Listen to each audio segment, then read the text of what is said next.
Есім Амина, Атырау қаласынан 83-ші жылғымын. 4 балам бар, жанұям бар, жолдасым бар. Осы тендермен айналысуға осы декабрьдің аяғында мақсат етіп қойдым. Потому что мен осы күнге дейін, осы жылдар бойы не бір сауданы жасап көрдім. Бірақ ең ұнағаны, себебі бұны мен қайдан білем, 2015 жылы мен ең соңғы рет айналысып тастап кеткенмін. Тастап кетуімнің себебі ол кезде бір қалай түсіндірсем екен, бір таныстар арқылы кейбір онша танымайтын адамдардан тендер жайлы естіп жүрдім.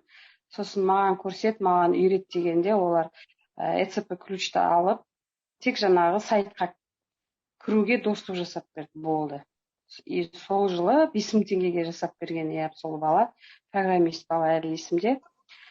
Сосын кірдім де, самоучка өзімен өзім, ешкім маған үйреткен жоқ, көрсеткен жоқ ештеңені. Не сайт, подписать ету, ондайларды ештеңені білмеймін.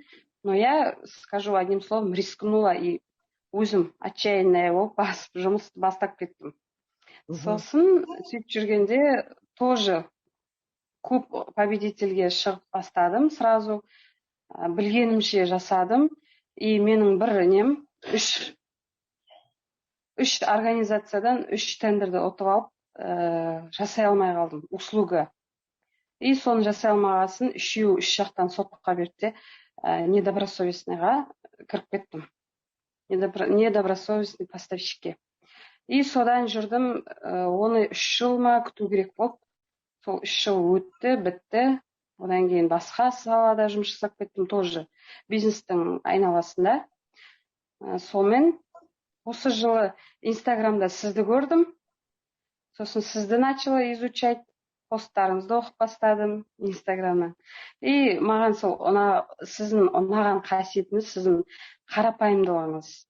Сосын жасырмай ештеңені не істемей, то, что открыто айтып, сол ұнады, сол қасиетіңіз ұнады. Себебі мен басқа тағы да салыстырып жүрдім, басқа тендер оқытатын тағы бір екі нені қарап жүрмін, әлі де қараймын олардан да. Қай жерде, может, бір исключение естіп қалам ба деген сияқты. Бірақ олардың несі маған ұнамады. Душа не ляжет дейді ғой, көңілім толған жоқ. Сонымен ойландым да, сіздің обучениеңізді сатып алдым, осы декабрьдің аяғында. Сосын сіздің жаңа көмекшіңізге сразу звондадым. Потому что сізде 3 пакет бар ғой, 3 пакеттің екіншісін таңдадым, и үшіншісі VIP пакет, қателеспесем. Маған ұнаған VIP пакет, потому что мен 2015-те 14 жылы айналысқанда менің қалтамда 40 тендерді ұтып аламын да, қалтамда ақша болмайтын еді. Жетпейді оборотқа ақшам. Сосын мен өзіме қаттыға сенімдімін ғой, уже одан өттім ол этаптардан. Қандай ошибкалерді басымнан өтірдім, оның бәрін түсінгесін, маған сразу VIP пакет ұнады. Бірақ VIP пакетке сразу доступ болмайды, потому что өзінің несі бар. Пошаговый инструкциясы бар, бірінші екінші пакет полностью оқып бітіруім керек, и менде 1 ай уақыт болады деді. То есть сіздің жаңағы көмекші менеджер балаңыз, атын ұмытып қалдым. Сол түсіндірді, 1 ай уақыттың ішінде сіз өзіңізді көрсету керексіз деді. Енді сол көрсетіп бастап жатырмын. Бұйыртса менің планым, грандиозные планы, бұйыртса, надеюсь на вашу помощь, да, сізге сеніп отырмын, конечно. Енді менде, қалай айтсам болады. Қазір мен өзімнің ипім емес, жаңа жолдасымның ипісімен істеп жатырмын ғой, бастадым ғой.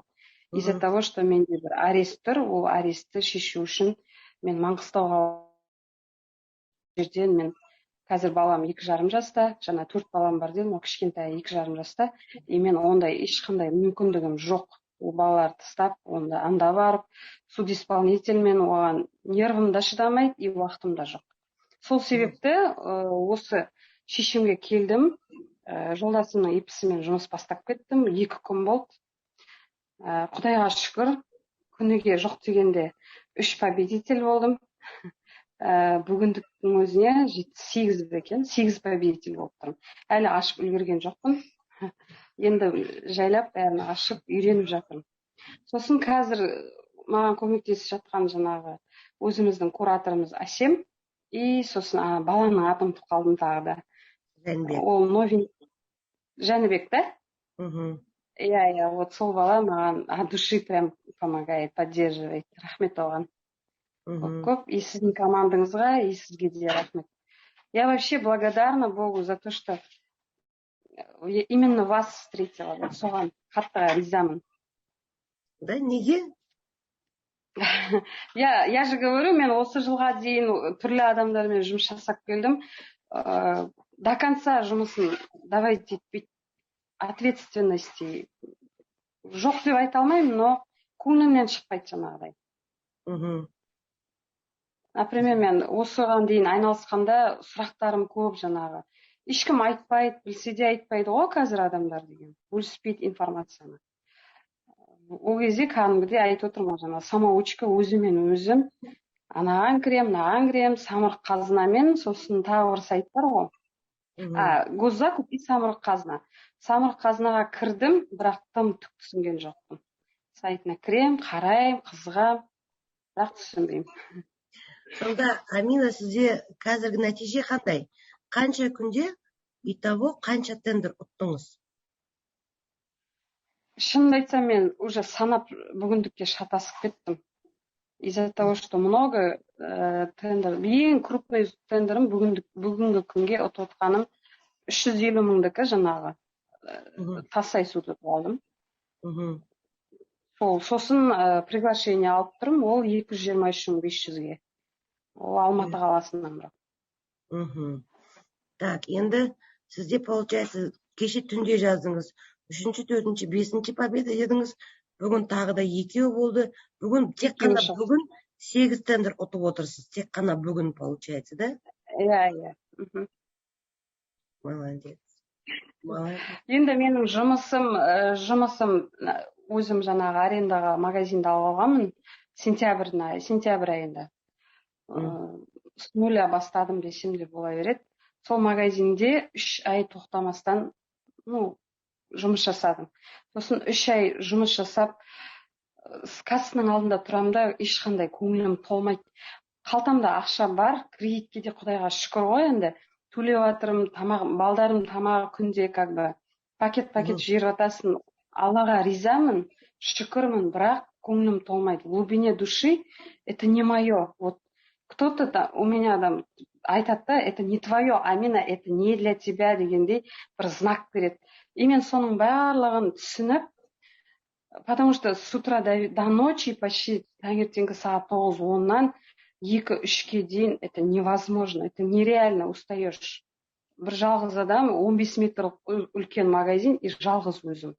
И сосын көп ойландым да, шығын шықпай кіріс кірмейді дейді, 2 сатушыны алып алдым. 250 мың екеуіне зарплата кетеді, 300 мың арендам бар. Көзімді жұмдым да, сол қызға полностью тапсырдым қазір. И как бы сказать, я как свободно, как птичка десем де болады.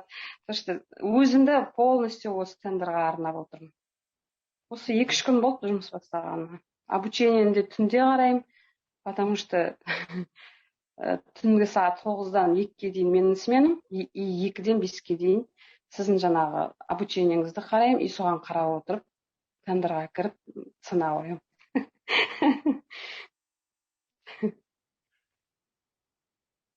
Вот осылай. Потому что менде цель бар.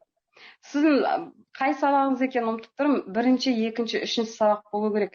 Сіздің жаңағы айттыңыз ғой, бір листке, в общем, рамка жасап, іліп қойдым дедіңіз ғой, целіңізде. Менде де сол, мен ешкімге обещание бермесем де, менде де сол бір цель бар. Егер соны мен орындай алмасам, вот сол заттың барлығы менен кетеді. Соны біреуге бере салу. Ол заттар мен үшін қымбат заттар. Сол себепті мен осы соңына дейін өзім үшін, конечно, ради семьи, ради детей, сол цельге мен жету керекпін. Сол себепті де осылай түнгі сағат 2-ден 5-ге дейін болса да мен жұмыс жасап, алдыма цель қойдым, и соған жетуім керек. Денсаулығым болса, жетем бұйыртса.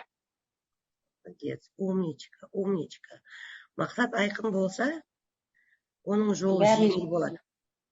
Ең бастысы иә. мақсат айқын болу керек. Он жол тура жүресіз де мақсатыңызға жетесіз. Ең бастысы әрекет жасау. Өте ризамын сізге, өте ризамын. Керемет нәтиже. Получается, қанша күнде? 2 күнде?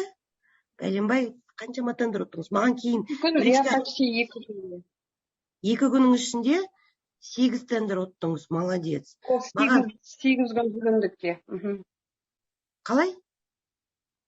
Бүгін бір күнде 8 победитель болып тұрмын ғой, 8 неден. Тағы тендерлер бар, да? Ұтқан. Енді жаңа Кавказыр аштым, екеуінде тағы победитель болып тұрмын ғой. Әлі ашатын тағы бар. Молодец. Маған личкама нәтижеңізді жазып жіберіңіз. Осындай тендер бағасы осыншама, таза пайда осыншама деген. Қазақ еліне плюс 1 миллионер болдыңыз, менің ойымша. Оны санау керек, бірақ. Қанша пайда? Санау керек, иә. Санаңыз. Ең басты санаңыз. Әрекет жасағаныңыз өте керемет. Мен өте сізге ризамын. Бағана керемет мотивационный текст жазып жібердіңіз. Енді Амина, тоқтамау керек. Сіз қазір циновкаға қатысып жатырсыз ба? Не затқа түсінбедім. Циновкаға қатысып жатырсыз, иә? Ценовое предложение. Запрос. Ценовое предложение. Иә. Енді конкурсты қараңыз. Конкурста адам азырақ болады, пайдасы көбірек болады. Аукционға еще міндетті түрде қатысыңыз. Мен сізден Ол жерде минимальный сумма бар ма? Например, мен кеше тарифті белгіледім, пока что бір МРП тариф бар ғой, сонымен кірдім.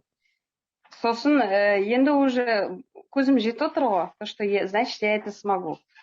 Я и дальше смогу деп, ертең бірінші күні ала бұйыртса 56 мың екен. Жоқ. Екінші тариф бар ғой, 10 миллионға дейін бе? Соны таңдауым керек. Соған оплата жасап, уже кірсем.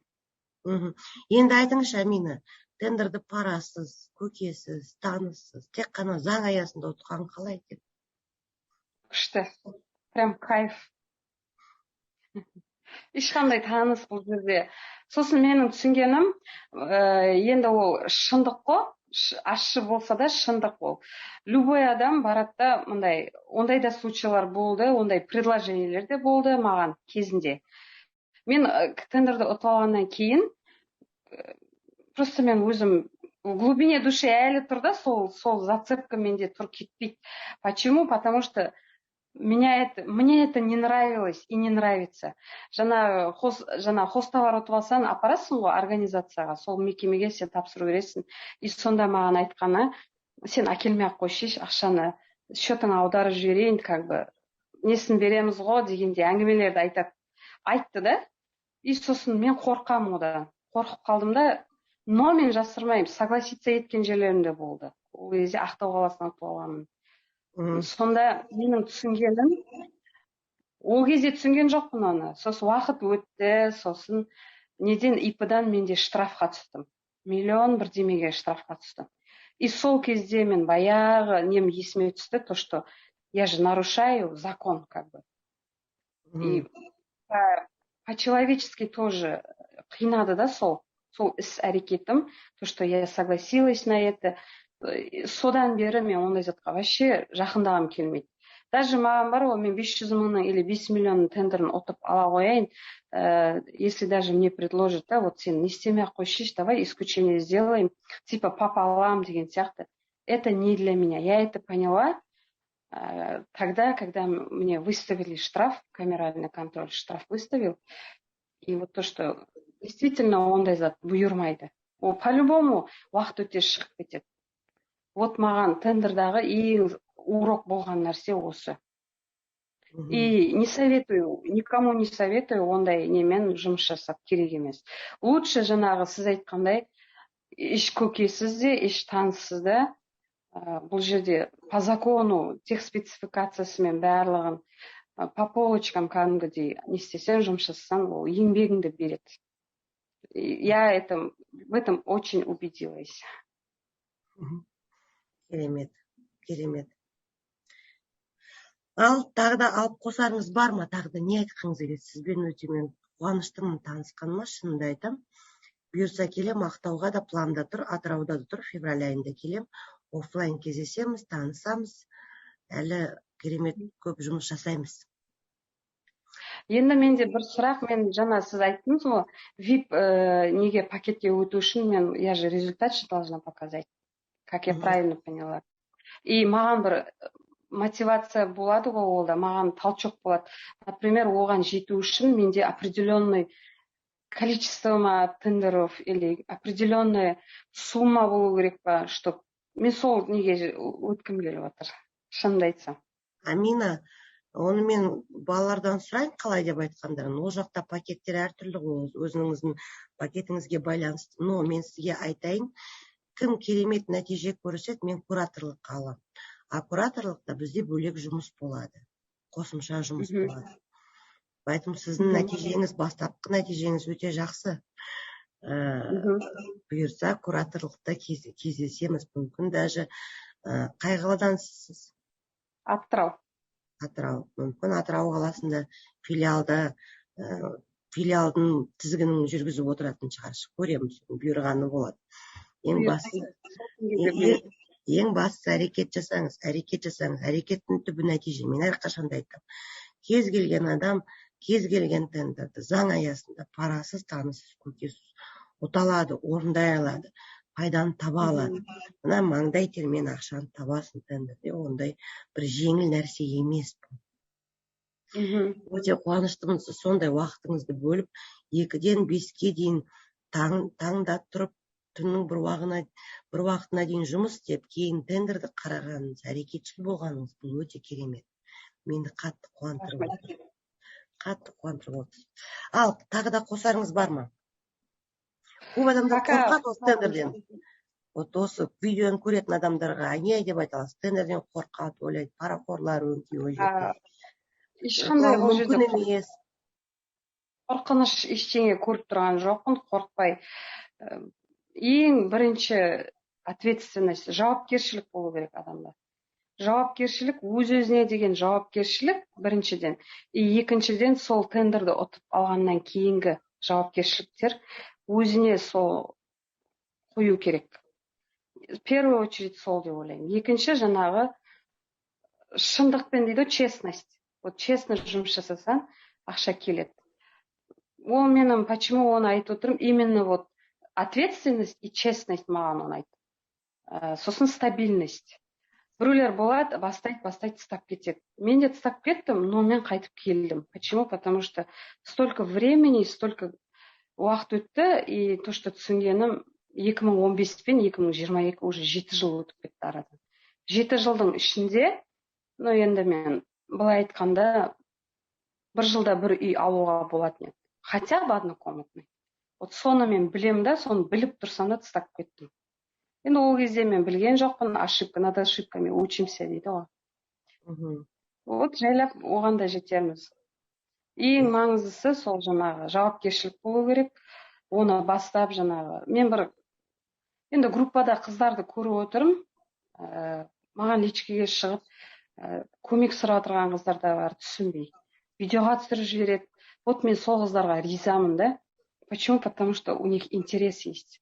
Интерес болған жерде қызығушылық дальше кетеді ғой. Мың жерін түсінбей жатырмын дейді. Сосын бір қыз айтады, счетқа ақша салмадым, бірақ тендерді қарайым дейді. Ол жайлап болады ғой, мен де сразу келген жоқпын ғой. Через это мы все прошли. В первую очередь жаңағы жауапкершілік болу керек и честность, сосын ерінбеу керек, еңбектену керек. Еңбекпен бәрі келеді. Керемет. И бір сұрағым бар сізге. Осы сіздің әр адамның өзі айтады ғой, успех, да? Құпия, какой у вас секрет успеха? Скажите, вот у вас, например, успех сейчас. Вы выигрываете тендера. Секрет успеха в чем? Вот именно фишка ваша в чем? Фишка, я рискую. Я очень рискованная. Сосын секрет успеха, мен 10 жыл Мэрикейде лидер болып отырдым ғой. Вот сол лидер болғанда бізде обучение очень мықты деп айта аламын, именно Мэрикей компаниясында. Бізді изнутри тәрбиелейді. Ол зат сату екінің бірі сатып кете береді затын. В первую очередь отношения. Вот отношения, например, мен бүгін пример келтіріп айтайын. 3 күн болды, приглашение келіп тұр ғой маған жаңағы Алматының Талдықорғаннан дальше 150 километр, ұмытып қалдым қай село екен. И вот сол жерден приглашение келіп тұр. Соны мен қаттыға, не знаю, интуицияма мен алғым келіп тұр соны. Но мен оны қалай алам, оны қалай жеткізем, оны ойлап тұрған жоқпын қазір. Білем алыс екенін, Атырау қайда, ол село қайда. Алматыдан жаңағы село екеуінің арасы 700 километр екен. Мен оны қайдан білдім? Мен жаңа Гуглда отырып алып іздедім. Ешқандай контакт таба алмадым. Сосын акиматына звондаппын. Акиматқа соғып тұрсыз дейді, бір ер адам жауап берді. Сосын мен айтам оған, сіз маған приглашение жіберіп отырсыз ғой деймін. На самом деле он же ни о чем не в курсе, ол просто телефонға ответ беріп отырған адам. И ол сразу мені түсінді де дальше копаться етіп кетті. Оның өзі маған сол айтып, уақытын бөліп 11 минут сөйлескенбіз екеуміз. Уақытын бөліп маған түсіндіріп беріп не істегеннің өзіне мен риза болдым. Кейбір адамдар бар, телефонды алады да қойып тастайды сені. До конца даже тыңдамайды ғой. Вот соны ойлап, не үшін ол маған именно ол адам тап келді, не үшін ол 11 минутын маған заялап жаңағы. Менің неме айтып тұр ғой, значит, я заслужила. Я, значит, где-то заслужила. Может, мен оның несін тапқан шығармын, тілін таптым. Вот көп адамдар неге тастап кетеді, оған причина көп негізі. Мінезі келіспей қалады, сосын затты апарғанда зат сай келмей қалады. Сай келсе де, ана адамның мінезі кішкене не болғасын, тіл табыса алмай қалады в основном. Енді оған да бір пример келтірейін. Кеше мен уже доставка жасап бастадым ғой. Ол маған звондады, бізге деген қаттыға су қажет болып тұр дейді жаңағы. Перинатальный центр роддомнан звондады, бірінші ұтып алған нем. Сосын ол айтады, сіз пока договорды бәрін күтпейсіз, маған су қаттыға қажет болып тұр балдарға дейді, роддомға дейді. Енді я же прекрасно понимаю, что там родильный дом болғасын, таза су керек қой, стерильный. И мен, ладно, жақсы дедім де, суын доставка жасап бердім, 10 бутылка жасадым. Сосын бүгін звондап тұр, сіз мені кешіріңізші, сертификат бар ма сізде дейді. Әрине бар, мен сізге жібере аламын дедім. Сосын бутылканың бетінде крышкасында пакет жоқ дейді маған. И вот сол үшін айқай естіп алдым дейді. Неден? Бастықтан дейді. Неге дедім, они подумали, что она дырка болады ғой. Вот сол дырканың ішіне не кіреді деп. Но они же на самом деле они не видят, что там защитный сеткасы бар оны ашқан кезде. Ол пробкасы несі жаңағы заводская пробка. Оны да доказать ететін бізде сертификаттар бар. Мен оның бәрін заранее сөйлесіп алдым ғой, доставщик жаңағы суды фильтровать етіп тазалап отқан неден. И оған звондадым да, сіз ештеңеден қорықпай қойыңыз, мен сізге ертең барлығын көзіңізді жеткізіп берем. Пожалуйста, любой неден өткізсін, жаңағы суды экспертизаға неге жіберіп жатыр дейді да, тексеруге, зерттеуге. Пожалуйста, одан қорықпаңыз деп жатырмын ғой. Вот сондай нелерде адамдар артқа қарай шегінеді. Ой, тасташ, мен жүрем ба осыны? Әркімнен бір сөз естіп, ұрыс естіп жүрем бе дейді, тастап кетеді. Ол дұрыс емес. Оның барлығынан өтіп білу керек. Почему я это говорю? Потому что өмірдің өзі солай ғой.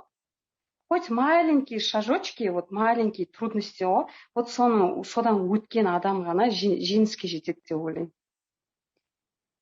Вообще таң қалдым да, мен өзіме де таң қалдым. Мен бұрын тастап кететін едім. Құрсыншы әркімнің бір сөзін естіп жүрем ба деп, жаңағы анауың дұрыс емес, мынауың дұрыс емес деп тастап кеттім, кетпедім. Но жаңағы мудрость па білмеймін, уақыт өте келе вот осы шешімге келдім. То, что әркімнің несін тауып білу керек. Тілін тауып білу керек. Керемет. Ал енді біздің әңгімеміздің соңында сіздің нәтижеңізді қорытындылап, 1, 2, 3, 4, 5 сөйлеммен қорытындылап айтып берсеңіз. Нені? Нәтижеңізді. Нәтижем, айтып отырмын ғой, бүгіндікке сол общий жаңағы отқан победитель болған нем. Ең жоқ дегенде прибыль 12.200 болды. самый минимальный бір тендердан. Максимальный 49 мың. Сонда қанша енді оның барлығын қосып шығу керек. Енді жоқ дегенде 150 мың, бір күнде 150 мың. Жақсы ғой, жақсы нәтиже деп ойлаймын. Дәл айтқым келіп тұрған жоқ. Көз тиіп кетеді. Керемет, күніне 150 мың теңге пайда тауып отырсыз, да, получается? Керемет, супер. Танысқаныма өте қуаныштымын, Амина. Әрекет жасаңыз, мен міндетті түрде сіздің қалаңызға келем, инстаграмға салам, келе жатырмын деп. Датасы менде 18 ма ақпанның 19 ма міндетті түрде кездесуіміз керек екенбіз. Бұйыртса. Давайте. Қайырлы кеш, қосылғаныңызға рахмет. Әрекетке береке. Сау болыңыз. Сау болыңыз. Рахмет сізге.